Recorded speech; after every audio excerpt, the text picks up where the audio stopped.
शालिग्राम जैसे सामने सिंहासन पर देखा तो खाली।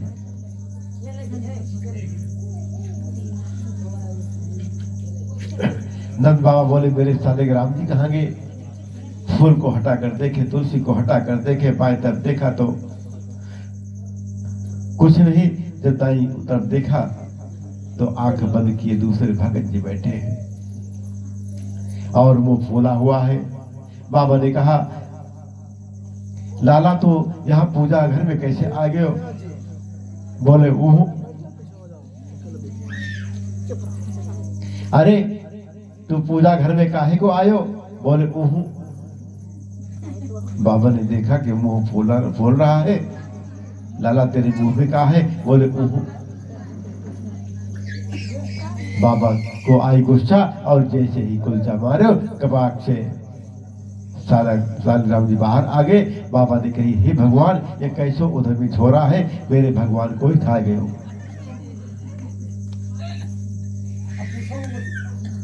शालिग्राम जी जाने मुख में धर लियो। भैया बोले तो इतने काय को डांट रहे हो? छोटो सो लाला है या को का मानो? जाने तो गुलाब जामुन समझी होगी, सो मुख में धर लियो। तुम या को बिगाड़ दोगे, नहीं भी समझोगे ना, छोटो सो बालक है, बालक भगवान मुंह को धर लियो, ये क्या तरीका है? नंदरानी की गोद में, नंदरानी लाला को गोद में उठा के बैठा लियो और बोली मेरो लाला कहो भगवान से कम थोड़ी है। बाबा ने गाय के गोबर से चौका लगायो, यमुना जल छीटो, शालिग्राम जी को पश्चात पांचवी पूजा की। प्रभु क्षमा करना, छोटो सो लाला है, अभी कुछ जाने नहीं, वाले आपको गुलाब जामुन समझो और मुंह में धर लियो, क्षमा कर दीजो। बाबा बार बार क्षमा यात्रा कर रहे हैं। मेरे कन्हैया को घर के अंदर ले गए और बोले चोरे लाला तेरे बाबा के घर में से भगवान को मुंह में धर लिए। कन्हैया बोले मैया वो रोज घी में नहावे, शहद में नहावे, शक्कर में नहावे, मैंने समझा मीठे होंगे सो मुंह में धर लिया। ऐसो तो उधम बचावे, अब तो कितना छोटो थोड़ो है। मैया ने लाला को स्नान करायो और बोले स्नान करके भगवान की पूजा में जाया करे, बिना स्नान के भीतर ना जावे। स्नान करा के पीताम्बरी पहनाई, आज लाला की कबर में करधनी पहनी बांधी, नूपुरों में घूंघर बांध दिए, मोर पंख माथे पर बांधे। काहे बोले हो? जैसे ही नूपुर बांधे मैया उंगली पकड़कर लाला को चलावे तो ये ठुमका मार कर नाचने लगे। मेरे मैया बोले हे भगवान ये नाचना कब सीख लिया मेरे लाला ने? मैया ताली बजाने लगी और भूल गई सब कुछ, विस्मित हो गया। मैया को प्रसन्नता है, आप जरा देखो साथ पर ब्रह्म है, जाकी गोद में सो यशोदा की गोद में मैया जिसके इशारे पर नाचती है वो यशोदा के इशारे पर नाच रहा है।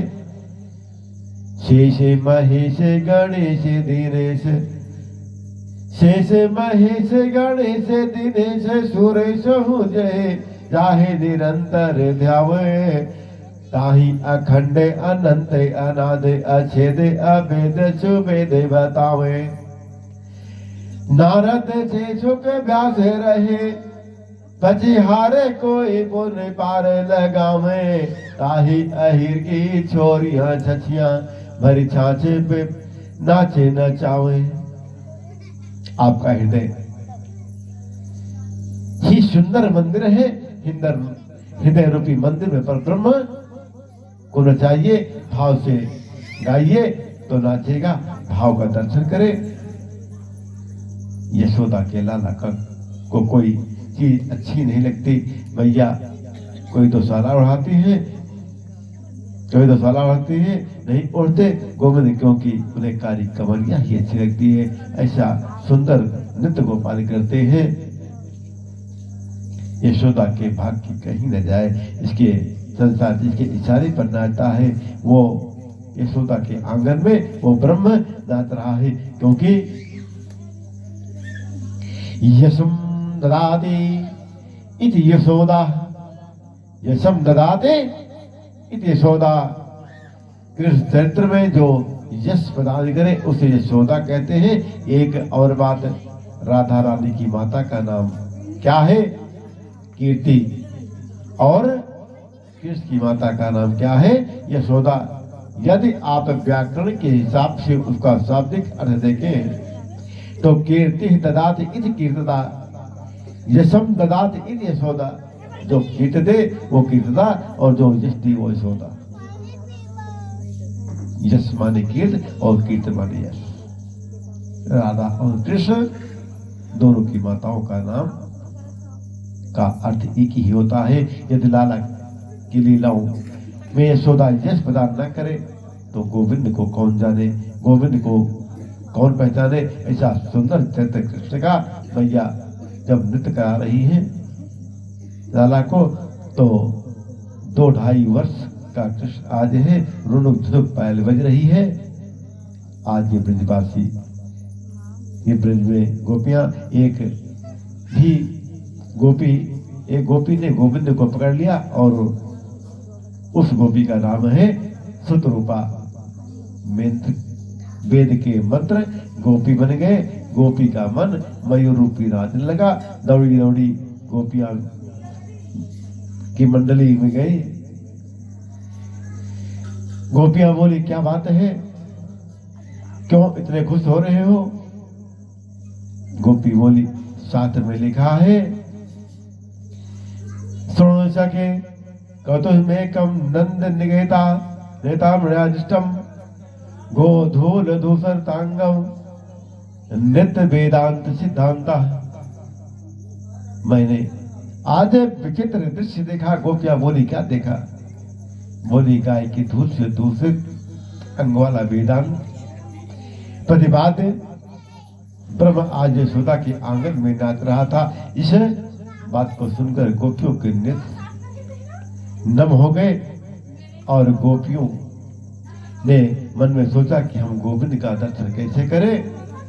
गोपियों, यशोदा बड़ी भागवती है, जिसके आंगन में आज कृष्ण आता है, पर लाला को हम दर्शन कैसे करें। बस अब सब विचार कर रही थी कि कैसे जाए दर्शन कर ले। सासू जी तो घर से जाने नहीं देती। कोई सासू जी बड़ी खतरनाक होती है, स्वयं तो हर जगह जाती है पर बहू को कहीं नहीं जाने देती।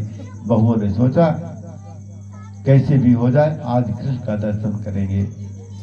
देखे बिन कान्हा जब नहीं मैं, देखे बिन कान्हा जब मन नहीं माना, इन आंखों से आज हमने ब्रह्म पहचाना है।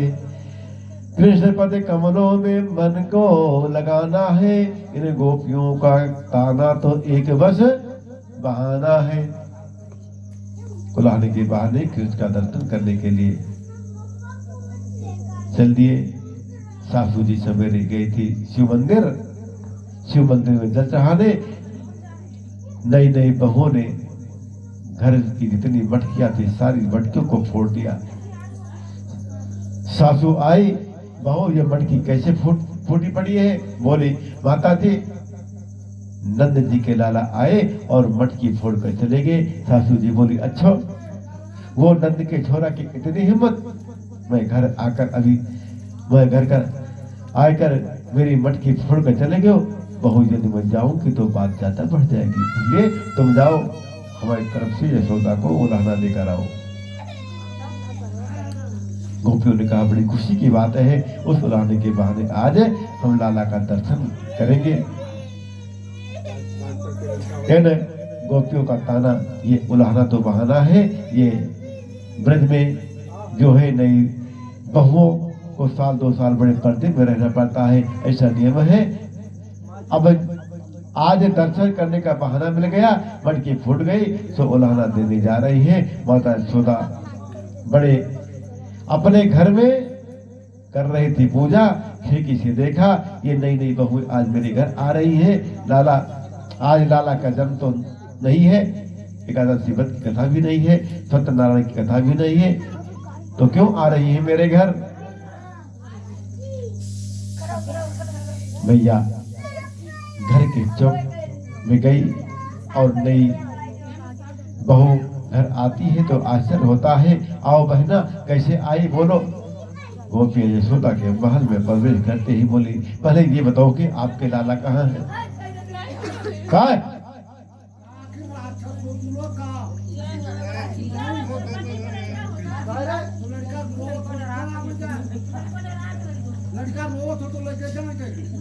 बोले राधे कृष्ण भगवान की जय, राधे रमन सरकार की। खिलौना घर बनाया। हरिओम।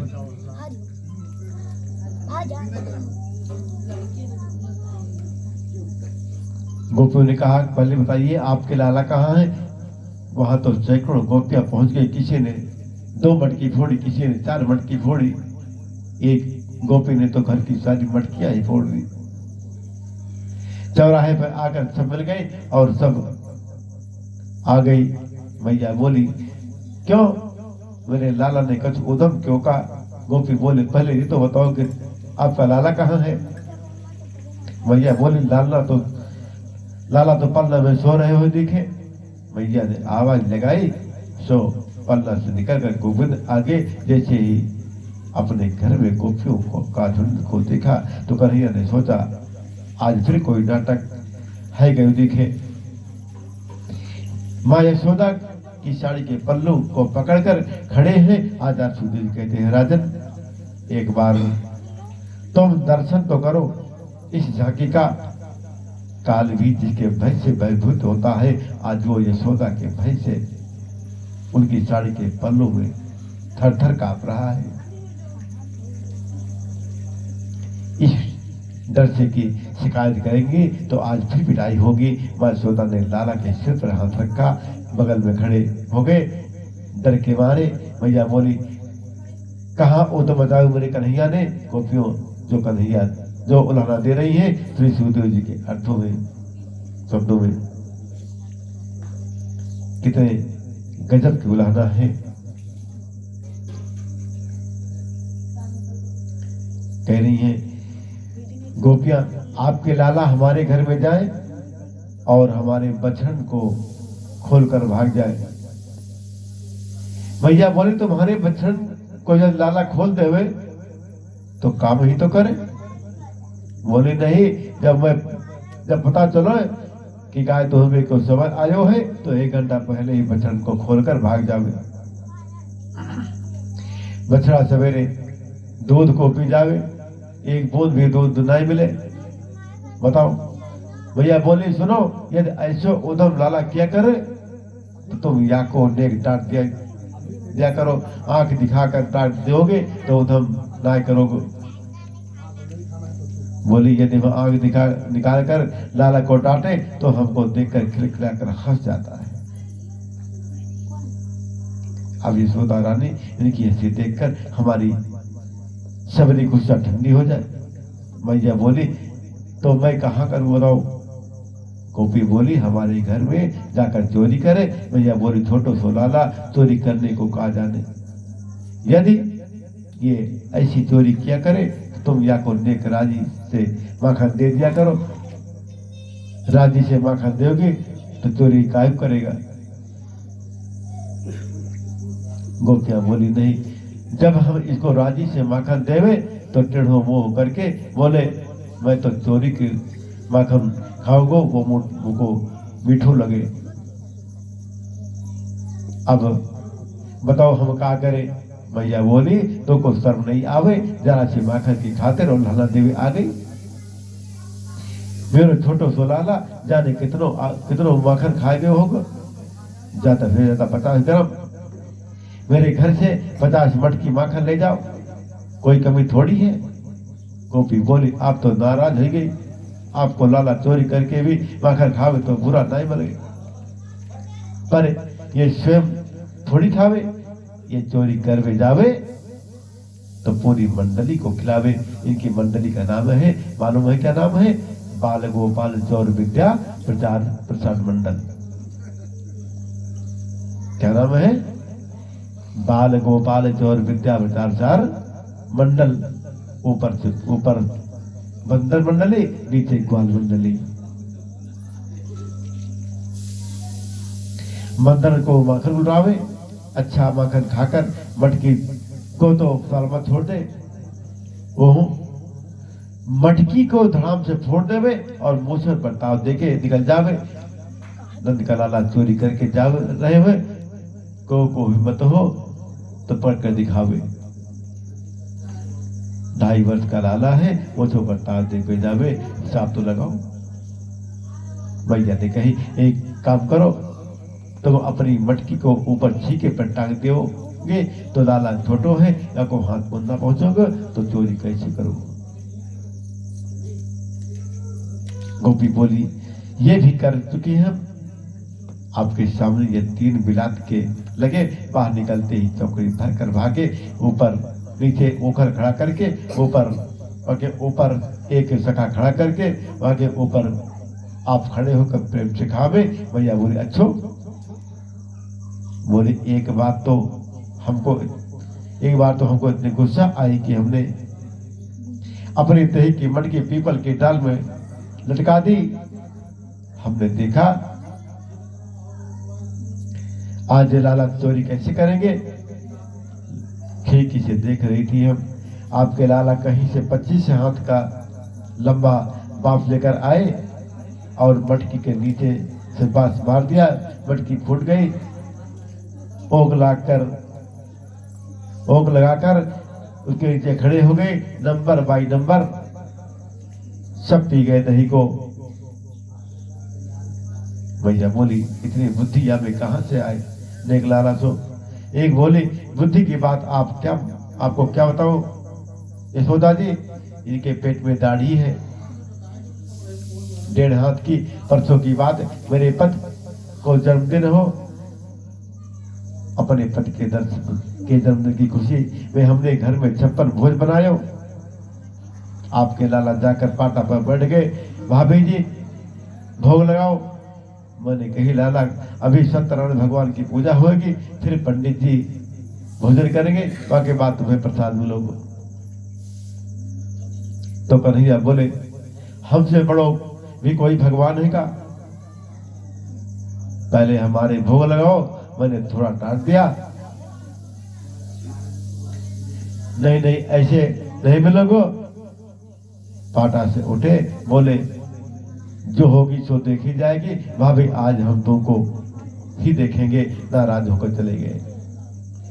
जब जन्मदिन की खुशी में मेरे पति ने रात में भोजन बड़े प्रेम से कियो, पतिदेव सो गए। रात के 12 बजे आपके लाला जाने कब घर में घुस गए और मेरे पति की दाढ़ी और मेरी चोटी बांधकर भाग गए। पतिदेव की दाढ़ी से मेरी चोटी कसकर बांध दी और चले गए। रात के 1:30 बजे मेरे पति को जोर से प्यास लगी, वो तो पानी पीने के लिए उठे। उनकी दाढ़ी और मेरी चोटी दोनों खींचे, इधर वो खींचे उधर मैं खींचूं। मैंने कही कहा कर रहे हो? वो बोले कहा कर रही हो? आधी तो तिनकी दाढ़ी उखड़ ही गई। हम जैसे तैसे उठकर दीपक जलाकर देखियो तो उनकी पद की दाढ़ी और मेरी चोटी दोनों बंधी हुई है। ऐसे ऊधम का ना बचावे। मैया बोली हे भगवान, ये 3 बिलात के लाला इन बूढ़िन को पागल बनावे। एक गोपी बोली परसों मेरे घर सत्यनारायण भगवान की कथा थी, मैं पंजीरी भून रही थी। आपके लाला मेरे घर में आए, कुत्ता का 2 पिल्ला पकड़ कर ले गए। सत्यनारायण जी की चौकी पर या सत्यनारायण भगवान की कि सिंहासन पर दोनों पिल्लों को ले जाकर बैठा दिया और खिड़की पर चढ़कर बोले, भाभी जी राम राम, अपने सत्यनारायण जी के दर्शन कर लियो। मैं पंजीरी छोड़कर भाग कर गई तो देखा सत्यनारायण जी के सिंहासन पर दो पिल्ला बैठे। ऐसे ऐसो उधर बतावे, काहे बोल रहे हो भाई, काहे छोटी बनाओ तैयार भाई वाला।